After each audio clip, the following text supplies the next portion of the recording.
जब से भारत में संविधान हो गई। हाँ, जब से भारत में संविधान हो गई।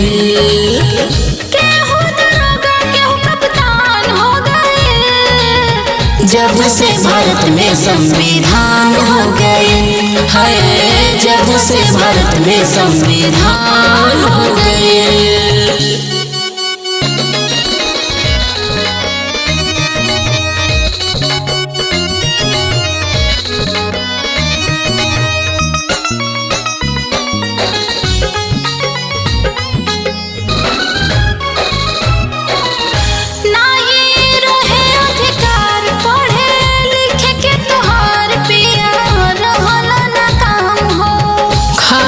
बनावल घर में झाड़ू लगावल रहे मेहरी के काम हो। नहीं रहे अधिकार पढ़े लिखे के तोहार पिया रहल ना काम हो। खाना बनावल घर में झाड़ू लगावल रहे मेहरी के काम हो। स्कूल के पीछे पढ़ लिख के भीम बाबा हमार लिखे संविधान हो। शिक्षा के भीमा जी दियोले अधिकार है। शिक्षा के भीमा जी दियोले अधिकार। अरे सब हमरे बाबा साहब के देन बा। पढ़ी लिख के कितना लोग महान हो गई। जब से भारत में संविधान हो गई है। जब से भारत में संविधान हो गई।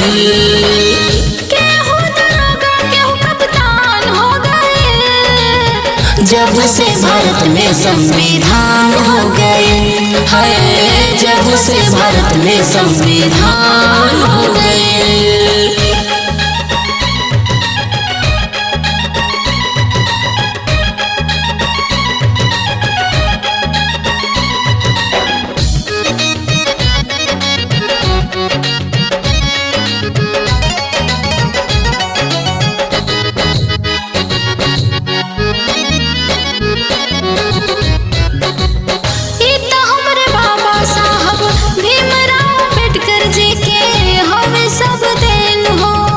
सच कहतानी रोटी बेले वाला हाथ में शोभे लगल पेन हो।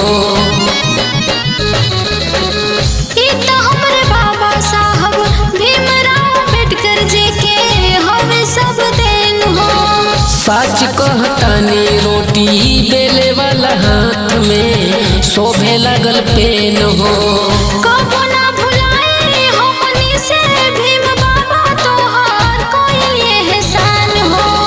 जवान कैला हमनी पर उपकार है। जवान कैला हमनी पर उपकार। सबकर जिंदगी संवर गई। झोपड़ी से सब कर मकान हो गई।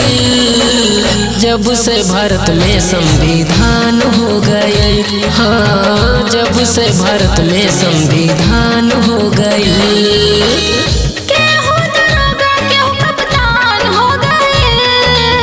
जब से भारत में संविधान हो गई है। जब से भारत में संविधान हो गई।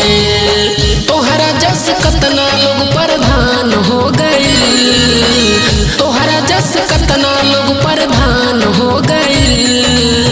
जब से भारत में संविधान हो गई। हाँ, जब से भारत में संविधान हो गई।